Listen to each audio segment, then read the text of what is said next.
আমরা চাই সারা বাংলাদেশে সকল জাতির ঐক্যকে ঐক্যবদ্ধ করবে। আমাদের চেয়ারম্যান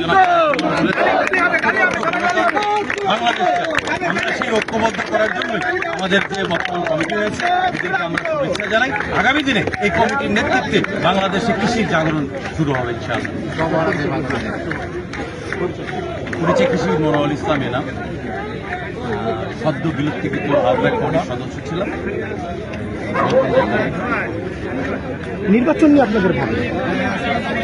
বিএনপির ভারপ্রাপ্ত চেয়ারম্যান জনাব তারেক রহমান বলেছেন সবার আগে বাংলাদেশ।